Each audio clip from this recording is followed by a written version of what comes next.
Hello నమస్తే, welcome to blogging with Shiva. ఈరోజు నేను మీ ముందరకి ఒక అద్భుతమైన శివాలయం వీడియోతో అయితే వచ్చేసాను. ఇంతకీ ఏంది ఆ ఆలయం అంటే శ్రీ రాజరాజేశ్వర ముడియార్ మహాదేవర్ ఆలయం. ఈ యొక్క ఆలయానికి ఉన్న మరో పేరు శివపురం శివన్ కోయిల్. ఈ యొక్క ఆలయాన్ని అయితే 1100 సంవత్సరాల క్రితం రాజరాజ చోళన్ ఈ యొక్క ఆలయాన్ని అయితే నిర్మించారనమాట. అంతేకాకుండా ఈ ఆలయం చుట్టూరు గోడలపైన మనకి ఎన్నో శాసనాలు ఉన్నాయి. అంతేకాకుండా ఈ యొక్క ఆలయ ప్రాంగణంలో ఉంటాయండి విగ్రహాలు చాలా చాలా అద్భుతంగా అయితే ఉంటాయి. మనం ఆ ఆలయం దగ్గరికి వెళ్ళి ఆ ఒక ఆలయాల్ని శాసనాల్ని చూపిస్తూ నేను మీకైతే ఈ వీడియోలో ఎక్స్ప్లెయిన్ చేయబోతున్నాను. సో వీడియోని అయితే లాస్ట్ వరకు చూడడానికి అయితే ప్రయత్నించండి. ఇంతకీ ఆలయం ఎక్కడుందంటే తిరుత్తని టు అరకోణం వెళ్ళే దారిలో మనకైతే తక్కోలం అనే ఒక ఊరు కనిపిస్తుంది. ఆ తకోలంలోని శివపురం అనే ఒక చిన్న గ్రామం ఉంది. ఆ గ్రామంలోనే మనకి ఈ యొక్క శివపురం శివన్ కోయిల్ అనే ఒక టెంపుల్ అయితే ఉంటుంది. మీకు నేను ఈ టెంపుల్ తాలూకా లొకేషన్ కూడా మీకు డిస్క్రిప్షన్లో అయితే ఇచ్చాను, చెక్ చేయండి. మన ఛానల్ని ఎవరన్నా కొత్తగా చూస్తున్న వారైతే మర్చిపోకుండా సబ్స్క్రైబ్ చేసుకోండి. రండి ఇప్పుడు మనం డైరెక్ట్ ఆలయం దగ్గరికి అయితే వెళ్దాం.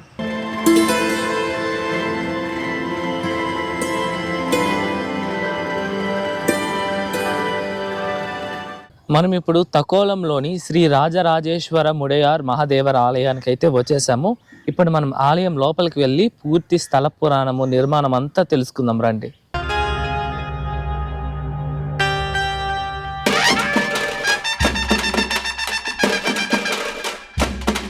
మనం ఆలయం లోపలికి వెళ్ళి పూర్తి స్థల పురాణం చరిత్ర అంతా తెలుసుకునే ముందు మనం ఈ ఆలయం తాలూకా టైమింగ్స్ తెలుసుకుందాం.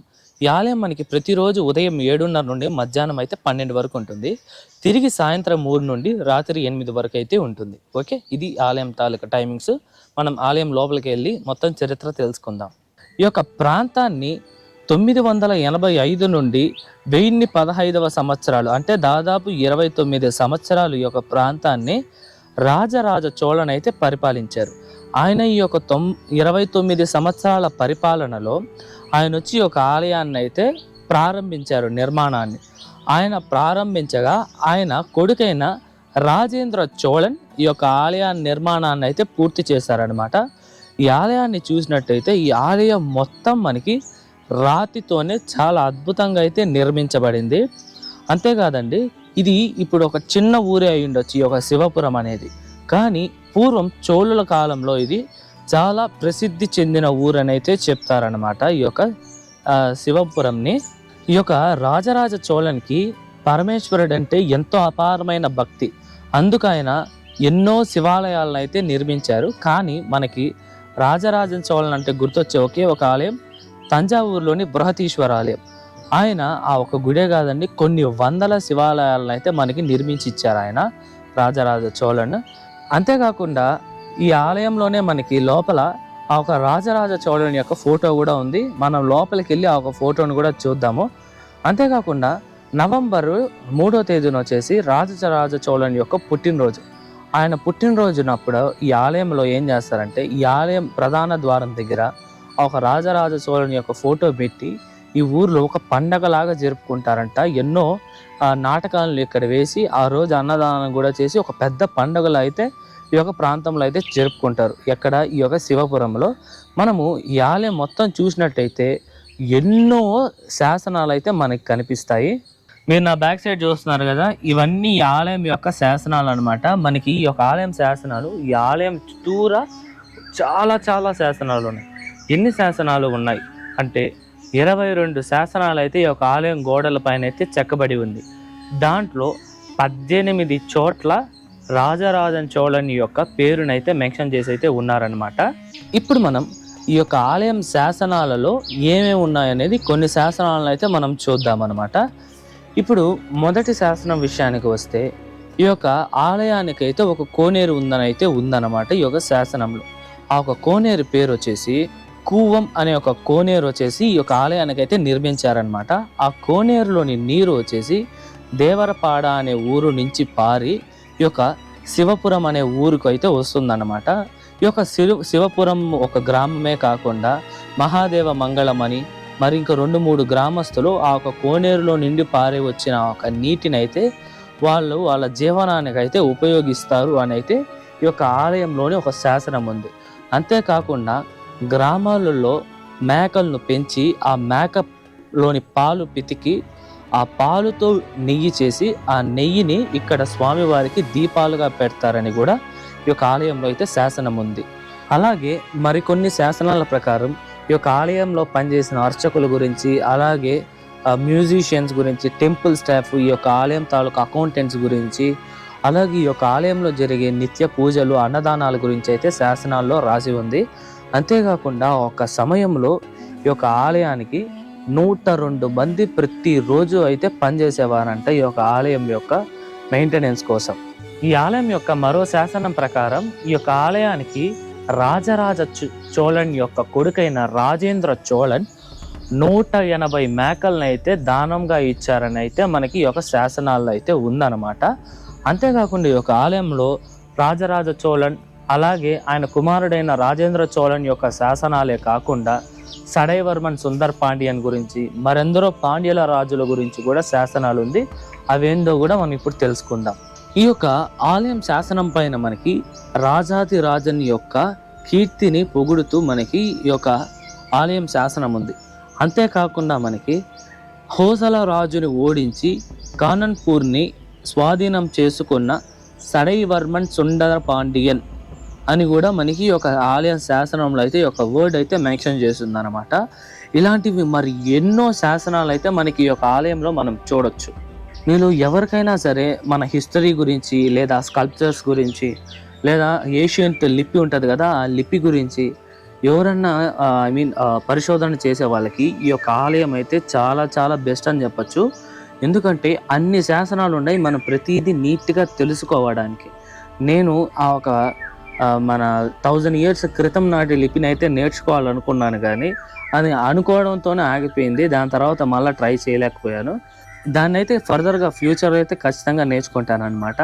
ఇలాంటి ఎన్నెన్నో శాసనాలు యొక్క ఆలయంలో ఉన్నాయి.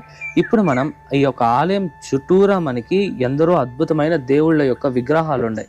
ఆ ఒక్కొక్క విగ్రహాలని మనము పూర్తిగా చూద్దాము రండి. మనము ఈ యొక్క ప్రదక్షిణ మార్గం మొదట్లోనే మనకి గణనాథుడు విఘ్నేశ్వరుడు అయితే మనకు కనిపిస్తారనమాట. ఎంతో అద్భుతంగా అయితే స్వామివారి యొక్క మూర్తి అయితే చెక్కబడి ఉంది. ప్రతి ఒక్కటి ఎంత డీటెయిలింగ్గా చెక్కబడి ఉందో చూడొచ్చు మీ యొక్క విగ్రహంలో. చాలా చాలా అద్భుతంగా అయితే ఉంది వినాయక స్వామి వారి యొక్క విగ్రహము. కాకపోతే పూజ చేసి మాత్రం కొన్ని రోజులు అయినట్టయితే మనకు తెలుస్తుంది అనమాట. ఇప్పుడు మనం వినాయక స్వామిని చూసుకొని ఈ పక్కకు వచ్చామంటే మనకి దక్షిణామూర్తి స్వామివారు అయితే మనకి దర్శనమిస్తారనమాట. దక్షిణామూర్తి స్వామివారు మనకి సాక్షాత్తు శివుని యొక్క రూపం అన్నమాట. ఇక్కడ దక్షిణామూర్తి స్వామివారిని మనం పూజించినట్టయితే మనకి జ్ఞానము అలాగే యోగ్యత కలుగుతుందైతే నమ్ముతారనమాట. అంతేకాకుండా గురువు లేని వారికి దక్షిణామూర్తినే గురువు అని చెప్పి భావించి వారి యొక్క విద్యను అయితే చేపడతారు. ఓకేనా? ఇప్పుడు మీరు ఇక్కడ చూడొచ్చు ఎంత అద్భుతంగా స్వామివారి యొక్క మూర్తి ఉందో. మనకి కింద ఒక రాక్షసుడిని కాలు పెట్టిన ఒక భంగిమలో స్వామివారు ఉన్నారనమాట. అంతేకాకుండా మనకి ఇక్కడ ఒక చెట్టు కనిపిస్తుంది. ఆ చెట్టునే కాళ అంటారనమాట. ఆ ఒక చెట్టు కింద అయితే స్వామివారు అయితే కాలు మీద కాలు వేసుకొని కూర్చున్నట్టు ఈ యొక్క విగ్రహం అయితే చాలా చాలా అద్భుతంగా అయితే ఉందండి. చాలా బాగుంది. ఓకే, ఇప్పుడు మనం దక్షిణామూర్తి స్వామివారిని దర్శించుకొని ఇట్లా వచ్చామంటే మనకి లింగోద్భవర్. ఈ లింగోద్భవర్ అనేది వచ్చేసి అది కూడా సాక్షాత్తు శివుని యొక్క రూపం అన్నమాట. ఈ యొక్క లింగోద్భవ రూపానికి ఉన్న చరిత్ర ఏమంటే, స్వామివారు అయితే బ్రహ్మకి విష్ణువుకి అయితే పోటీ పెడతారు కదా, మీకు అందరికీ తెలిసిన కథ అది. అప్పుడు స్వామివారు ఒక ఎంతో తేజోవంతమైన కాంతివంతమైన ఒక లింగాన్ని అయితే ఉద్భవిస్తారు. ఆ ఒక లింగం నుండి చీల్చుకొని బయటకు వస్తారు స్వామివారు. ఆ ఒక రూపాన్ని, ఆ ఒక సంఘటన ద్వారానే మనకి స్వామివారికి లింగోద్భవర్ అని అయితే పేరు వచ్చింది. మీరు చూడొచ్చండి ఎంతో అద్భుతంగా అయితే ఉందన్నమాట. మీరు ఇక్కడ దగ్గరకు రండి. ఇక్కడ చూసినట్టే మీకు ఆ ఒక సన్నివేశంలో అయితే మనకి మహావిష్ణువు వరాహ అవతారం వేసుకొని భూమిని దున్నుకుంటూ వెళ్తారు కదా, ఆ ఒక సంఘటనే మనకి ఇక్కడ ఉండేది. చూడండి, వరాహస్వామి భూమిని తవ్వుకుంటూ వెళ్తుంటే పైన బ్రహ్మదేవుడు వచ్చేసి హంసని ఎక్కికొని ఆకాశం పైనకైతే వెళ్తారు. శివుని యొక్క మూలాలను తెలుసుకోవడానికి ఒక పోటీ అయితే పెట్టేది. అర్థమైంది కదా ఈ యొక్క లింగోద్భవర్ యొక్క చరిత్ర. ఇక్కడ మనకి లింగోద్భవర్ స్వామివారు ఉన్నారు కదా, స్వామివారికి ఎదురుగానే మనం ఇటు వచ్చామనుకోండి, మనకి ఇక్కడ వినాయక స్వామి అయితే కనిపిస్తారు. ఇదండి వజ్ర వినాయక స్వామి వారు మనకి స్వామివారికి అనేసి సపరేట్గా ఈ యొక్క ఆలయంలో అయితే ఒక మందిరాన్ని నిర్మించి, ఈ యొక్క మందిరం కూడా మనకైతే పూర్తిగా రాతితో నిర్మించిన మందిరం అన్నమాట. చాలా చాలా అద్భుతంగా అయితే ఉన్నారు ఇక్కడ కూడా స్వామివారు.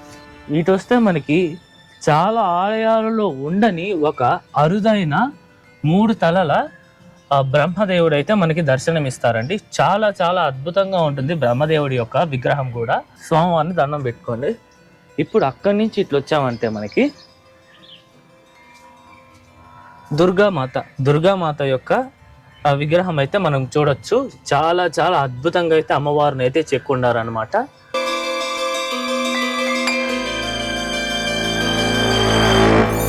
అట్నుండి మనం ఇటు వచ్చామంటే మనకి దుర్గామాత ఎదురుగానే మనకి ఇక్కడ చండికేశ్వరర్ స్వామివారు అయితే మనకి దర్శనం ఇస్తారు. ఇక్కడ ఈ యొక్క మూర్తిని అయితే చండికేశ్వరర్ అని అయితే అంటారనమాట. ఇది ఈ యొక్క ఆలయంలో ఉన్న స్వామివారి యొక్క విగ్రహాలు. మనము ఆలయం లోపలికి వెళ్ళి స్వామివారిని చూసేకి ముందు మనమైతే నంది విగ్రహాన్ని అయితే చూద్దాము. ఇక్కడ నందీశ్వరుడు అయితే చాలా చాలా అద్భుతంగా అయితే ఉన్నారండి. ఇక్కడ స్వామివారికి సపరేట్గా నందీశ్వరునికి ఒక మండపాన్ని అయితే నిర్మించి ఇక్కడ స్వామివారిని అయితే ప్రతిష్ఠించారు. చూడొచ్చు ఎంత అద్భుతంగా అయితే ఉన్నారో నందీశ్వరుని యొక్క విగ్రహము. చూడండి, మీకు పూజలు కూడా చేసి చాలా రోజులు అయిపోయినట్టుండదు అనమాట ఇక్కడ ఆలయంలో.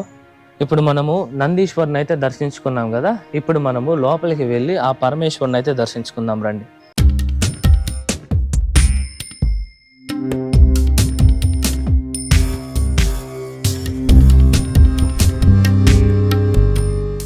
మనము ఆలయం లోపలికి ఎంటర్ అవ్వంగానే మనకైతే నేను మీకు మొదట్లో చెప్పాను కదా, ఇక్కడే మనకి రాజరాజ చోళన్ యొక్క ఫోటో కూడా ఉందని.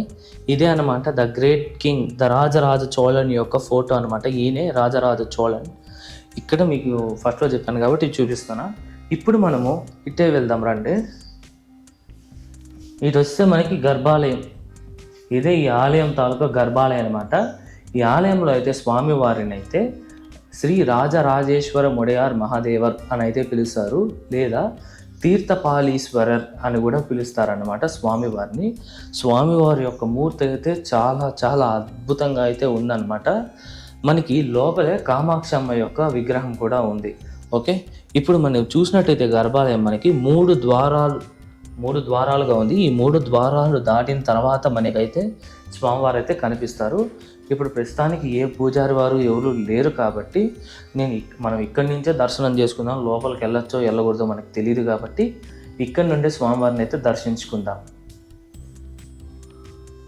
హర హర మహాదేవ శంభో శంకర.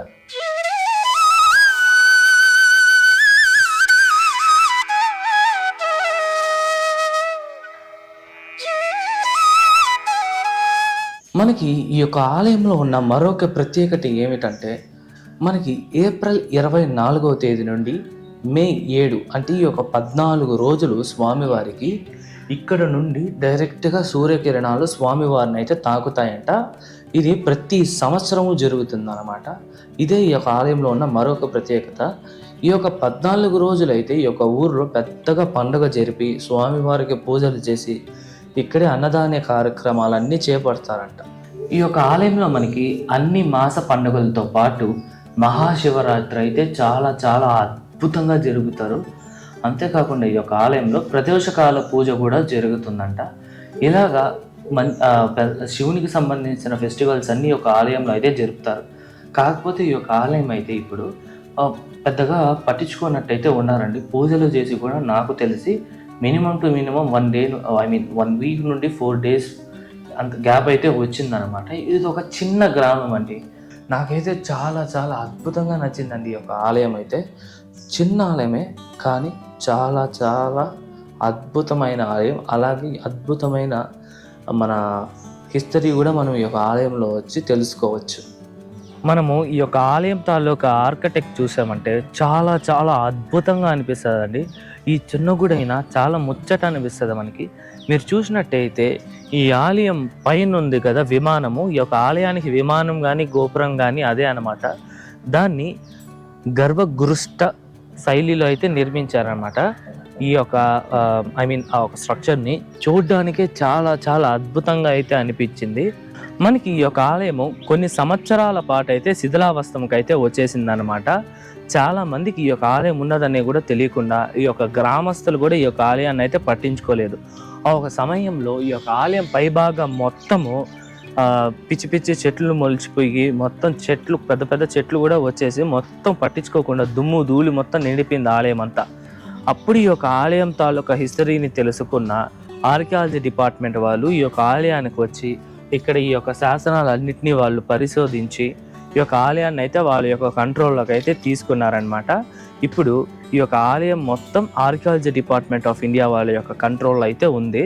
వాళ్ళు వచ్చి క్లీన్ చేసి ఇక్కడికి ఒక పూజ చేసే అయ్యోర్ని నియమించి వాళ్ళే రన్ చేస్తున్నారు. ఇక్కడ అయ్యోరు కూడా రెగ్యులర్గా అయితే ఉండరండి, ఏదో 2 డేస్కి ఒకసారి 3 డేస్కి ఒకసారి వచ్చే విధంగా అయితే ఉన్నారనమాట అయ్యోరు. ఇంత అద్భుతంగా ఉంటుంది ఈ యొక్క ఆలయము. మీరు తప్పకుండా మీరు హిస్టరీ అంతా ఇంతసేపు వినే ఉంటారు. తప్పకుండా ఒక్కసారి ఈ యొక్క ఆలయానికి వచ్చి ఆ ఒక రాజరాజేశ్వర మొడయార్ మహాదేవర్ స్వామి వారిని అయితే దర్శిస్తారని ఆశిస్తున్నా.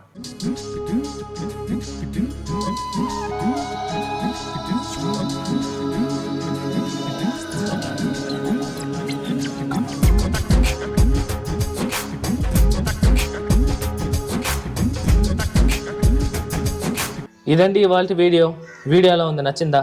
ఐ హోప్ నేను మీకు ఈ యొక్క ఆలయం తాలూకా పూర్తి చరిత్ర స్థల పురాణం అవంతా మీకు అర్థమయ్యేలా చెప్పానని అనుకుంటున్నాను.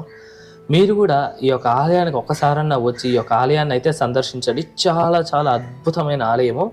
నేనైతే ఎప్పటికీ మర్చిపోలేని అటువంటి ఎక్స్పీరియన్స్ నాకైతే ఒక టెంపుల్ చాలా చాలా అద్భుతంగా అనిపించింది. మీకు ఎటువంటి డౌట్స్ ఉన్నా సరే నాకు కామెంట్స్లో చెప్పండి, నేను మీకు పక్కా రిప్లై ఇస్తాను. ఈ వీడియోకు ముందులో మన ఛానల్లో 16వ శతాబ్దంలో నిర్మించిన వేణుగోపాల స్వామి వారి యొక్క ఆలయము, అలాగే ప్రపంచంలోనే 3వ అతిపెద్ద ఆలయ పుష్కరిణి వీడియోస్ కూడా మన ఛానల్లో ఉన్నాయి. ఆ 2 వీడియోస్ తాలూకా లింక్స్ మీకు డిస్క్రిప్షన్లో ఇచ్చాను, చెక్ చేయండి. ఈ వీడియో నచ్చితే లైక్ చేయండి, మీ ఫ్రెండ్స్ అండ్ ఫ్యామిలీస్కి షేర్ చేయండి. మీకు ఏ డౌట్ ఉన్నా కామెంట్ చేయండి. మరొక మంచి వీడియోతో మీ ముందరకు వస్తా. అంతవరకు మీ శివ వరప్రసాద్ సైనింగ్ ఆఫ్. హర హర మహాదేవ్.